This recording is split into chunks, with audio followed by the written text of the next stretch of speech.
会好好服侍你的。要不要试一试？不依恋，很快就会归还的。我们来晚一步，极樂道人被他希冀。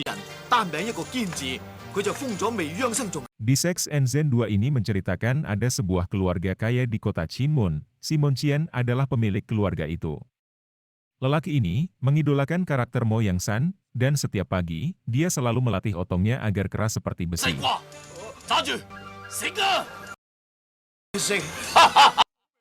Dia melakukan ini agar bisa menaklukkan semua wanita cantik di ranjang. Dia memiliki 4 istri, istri pertamanya sudah meninggal, 3 lainnya hasil rampas istri orang lain untuk dijadikan selir. Simon Qian adalah penguasa kota Qinmen, dia suka menyindir orang dan kasar.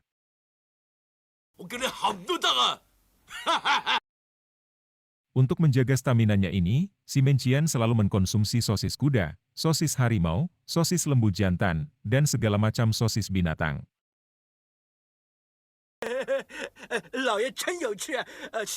Simon Qian memiliki 2 anak, 1 anak laki-laki bernama Lung, dilahirkan cacat mental, dan 1 anak perempuan bernama Ro, yang selalu menyamar sebagai laki-laki, karena Simon Qian takut dia diperkaos lelaki lain.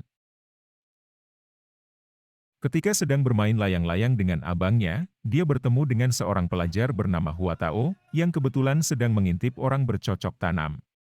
Karena terpengaruh ucapan Hua Tao, Ro pun jadi pengen sekolah.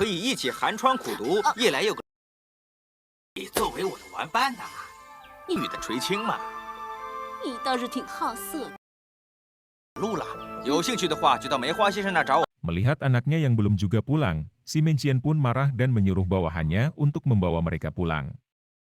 Setelah anak buahnya pergi, selirnya yang lagi sange datang menggodanya, dan mereka pun mulai memadu kasih. Ketika selirnya sedang seru-serunya mengulum. Tiba-tiba anaknya pulang, Simon Qian yang panik berpura-pura memarahi anaknya, sementara itu, selirnya bersembunyi di meja sambil mengulum. Kemudian, meja bergetar hebat, pertanda Simon Qian udah mencapai surga dunia.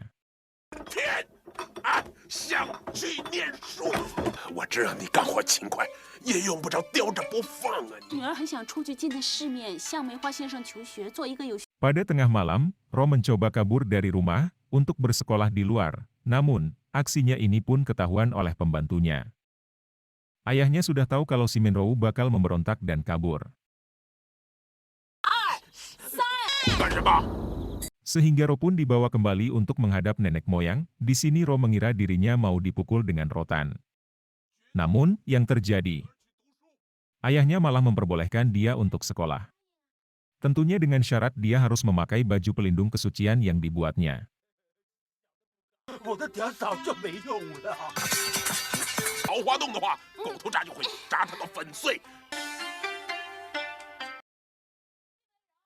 Keesokan paginya, atas rekomendasi Hua Tao, Simon Ro pun masuk ke sekolah untuk belajar bersama. Kemudian, sepulang sekolah, Hua Tao mengajak Simon Ro untuk melihat latihan pedang di bukit, yang ternyata sekumpulan lelaki sedang bertaruh seberapa jauh semprotan otong mereka. Merasa pede, Hua Tao pun ikut berlomba, akan tetapi, semprotannya hanya membasahi celananya. Setelah itu, mereka melihat Ro yang seperti perjaka, para murid itu pun memaksanya untuk ikut menyemprot. Dan ketika mereka memegang buah melon Simon Ro, tangan mereka pun semua terluka. Sementara itu, otong Hua Tao cedera ditendang murid lain karena mencoba menghentikan.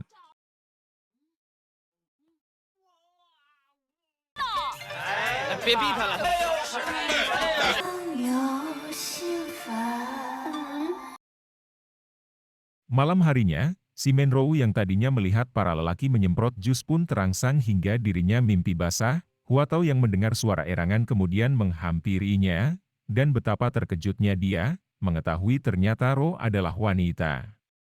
Hua Tao hendak meraba buah melonnya, namun, melihat baju pelindung itu dia mengurungkan niatnya, dan memilih untuk mengocok saja.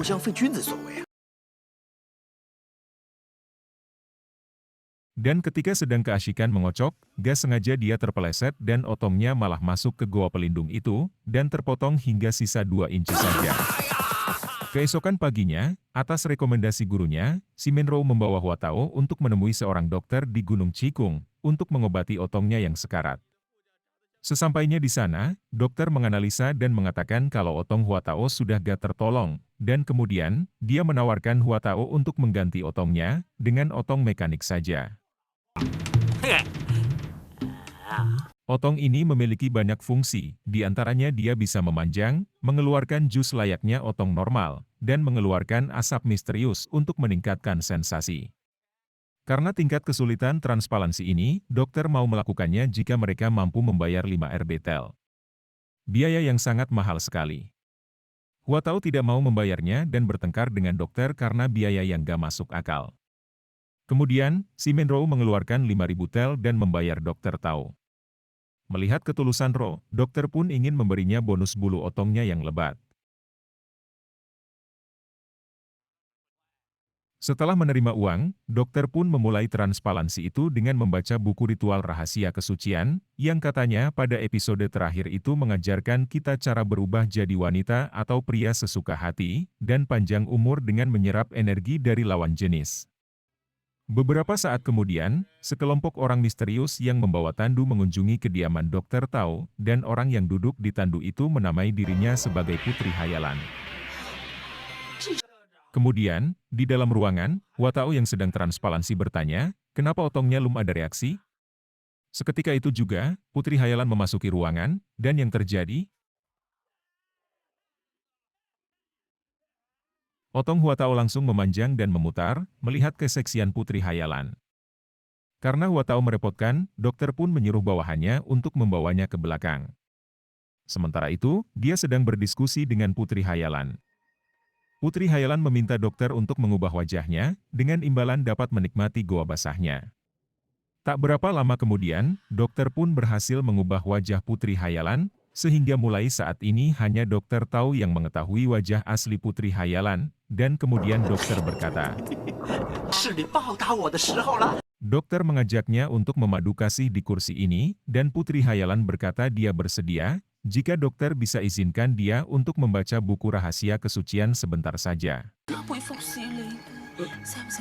Kemudian, Putri Hayalan memijit dan menggodanya hingga dokter terhipnotis.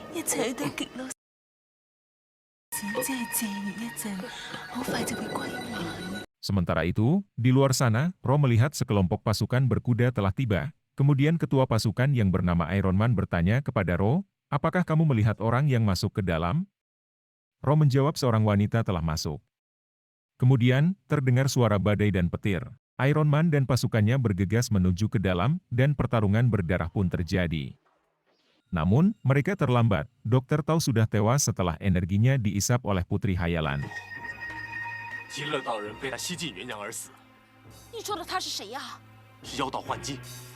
Ro kemudian menemukan buku kesucian di lantai, dan menyembunyikannya. Iron Man pun kemudian menjelaskan kalau Putri Hayalan pasti meminta dokter Tao untuk mengubah wajahnya, sehingga akan sulit untuk menangkapnya sekarang. Iblis ini bisa menghisap energi lelaki yang berhubungan intim dengannya. Kemudian, Iron Man bertanya kepada Huatao, apakah dia melihat wajah terakhirnya yang sudah berubah? Huatao berkata dia tidak melihatnya, namun, Ro berkata dia mengenali matanya. Mendengar ini, Iron Man pun meminta Ro untuk menghubunginya jika ada kabar.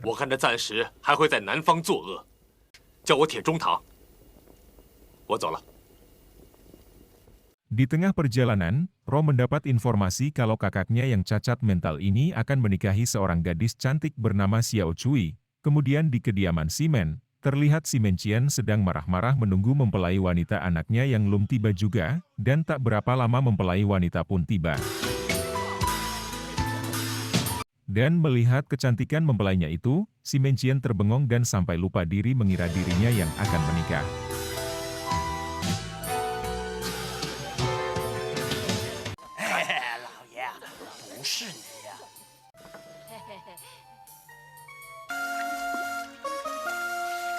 Setelah itu, Si Mencian menyuruh anaknya ini untuk menikmati malam pertama, namun anaknya ini berkata dia tidak tahu caranya. Kemudian dia mendorongnya masuk dan mengintip anaknya, dan melihat ketololan anaknya, dia pun memukulnya hingga pingsan.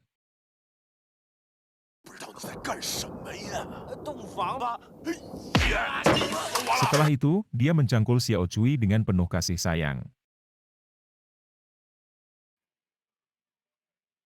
Sejak kemunculan menantunya ini, si Mencian tidak pernah lagi memadu kasih dengan selirnya, sehingga salah satu selirnya curiga, dan mengintip si Mencian ternyata sedang memadu kasih dengan menantunya, dan dia memberitahu kepada selir lainnya.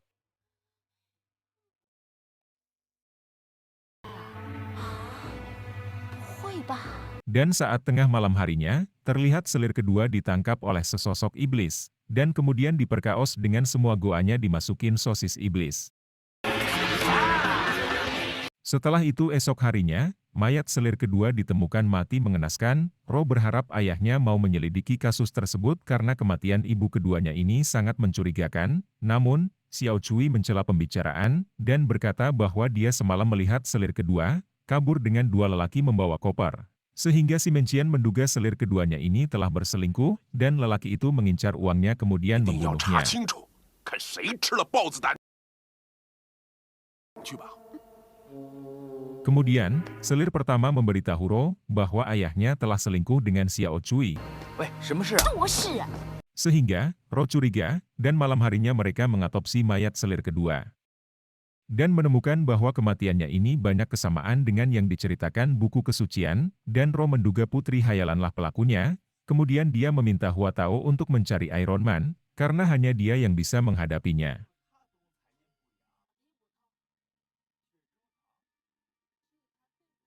Keesokan harinya, ketika mereka sedang bermain layang-layang, Lung yang ditemani Xiao Cui tiba-tiba terjatuh dari bukit dan tewas.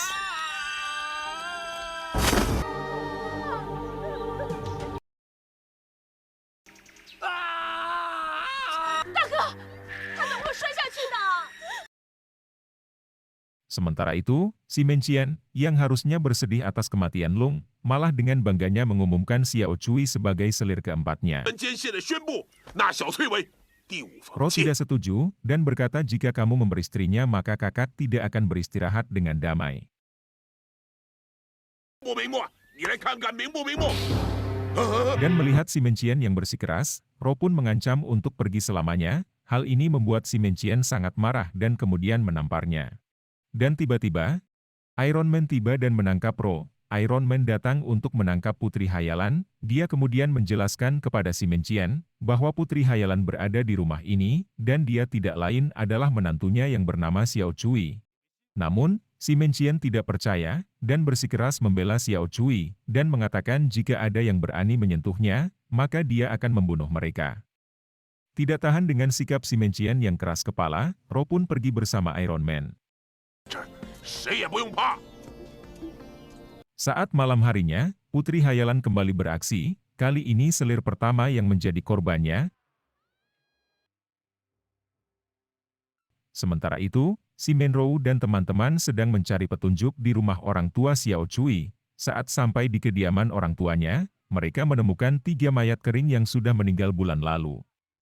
Menurut Iron Man, ini harusnya mayat dari Xiao Cui yang asli dan orang tuanya. Namun, ketika mereka hendak pergi, tiba-tiba mereka disergap pembunuh misterius. Dan Iron Man pun bertarung dengan mereka, namun, dia terkena panah dari ketua pasukan itu, yang ternyata adalah si Mencian. 死丫头，你帮外人！ 怎么说我也不走，你连我也杀了吧！ Si Mencian berkata panah itu beracun, dan jika dia tak bercocok tanam dengan wanita dalam 1 jam, maka otongnya akan meledak dan tewas. Kemudian, Ro membawa Iron Man untuk bersembunyi di kuil terdekat, dan Ro berkata ayahnya tidak pernah menggunakan racun. Kemungkinan Putri Hayalanlah yang mengajarinya, dan melihat kondisi Iron Man, Ro hendak membawanya ke rumah bordil. Namun, waktunya gak cukup. Iron Man yang sudah sekarat pun menyuruh Ro pergi saja.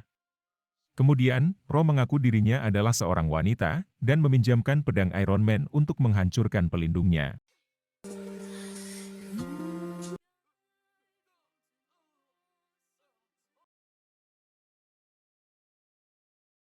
Sementara itu, si Mencian pulang ke rumah untuk mengabari Xiao Cui bahwa semua petugasnya sudah tewas dibunuhnya.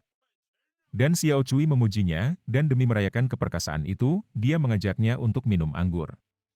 Setelah minum anggur tersebut, nafsu si Mencian tiba-tiba menggila, dan pengen cepat-cepat berhubungan intim. Namun, yang terjadi, Xiao Cui malah bermain kejar-kejaran dengannya. 过来吧。我救不过来。 Dan ketika si Mencian marah, tiba-tiba dia menghilang, dan berkata bahwa jika tidak segera berhubungan intim dengan wanita, maka otongnya akan meledak dan mati. Dan ketika si Mencian bergegas untuk mencari selirnya, dia menemukan bahwa mereka semua udah tewas dengan perut bawahnya menghilang.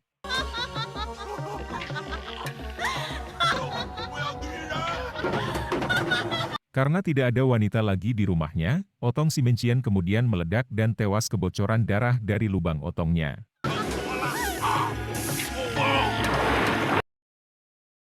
Setelah itu, scene lain memperlihatkan Huatao yang tiba di kuil persembunyian sangat kecewa, mengetahui Iron Man telah menjebol segel wanita kesayangannya.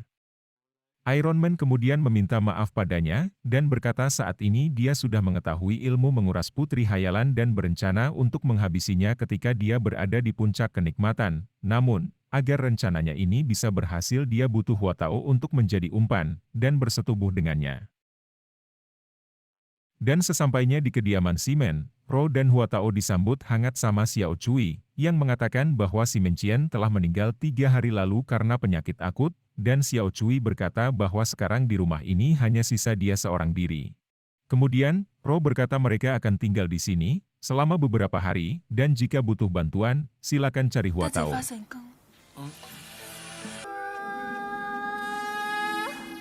Dan saat malam harinya, ketika Ro sedang mandi, dia meminta Huatao untuk menjaga di luar. Namun, Huatao yang memang agak mesum itu malah mengintip. 喂，不许偷看！ Dan aksinya ini ketahuan sama Ro, dan Ro memperingatkan agar lebih hati-hati karena malam ini bakal terjadi sesuatu, dan petir juga belum berhenti. Dan karena Ro kelamaan mandinya, Huatao pun mendapat panggilan alam. Ketika Huatao meninggalkannya sebentar, Ro yang sendirian langsung ditangkap iblis hayalan.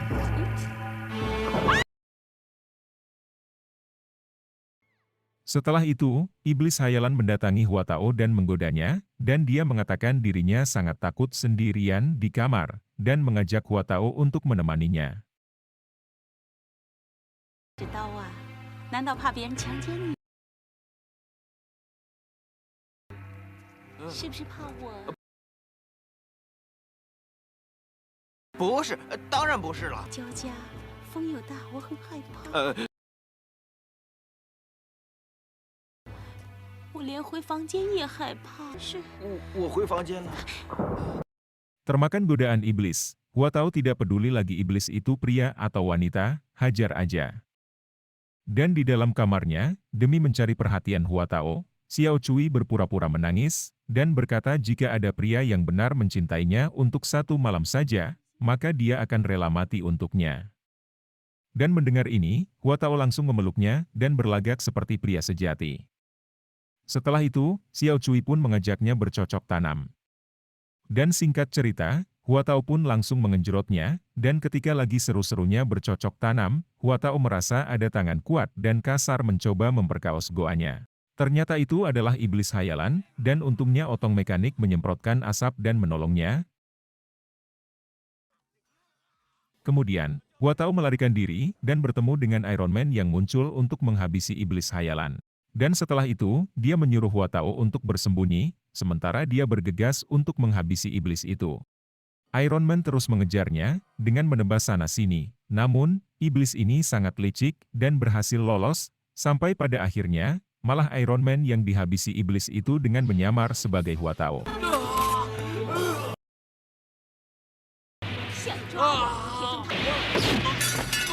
Dan di sisi lain Huatao yang asli sudah ditangkap iblis hayalan, dan iblis hayalan mengatakan akan memperkaos Ro duluan, baru setelah itu giliran Huatao.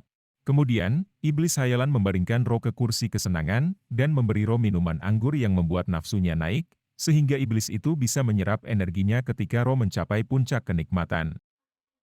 Dan setelah Ro terangsang, iblis itu pun memasukkan otongnya yang super jumbo itu ke goa basah Ro, yang ukurannya sekitar 30 inci mirip sosis kuda. Dan biarpun sudah demikian terangsang, Ro masih sadar dan mengontrol dirinya agar tidak klimaks duluan, dan kemudian dia mengingat halaman pada buku kesucian, yang mengatakan dalam menguras energi tergantung pada siapa yang mencapai klimaks duluan.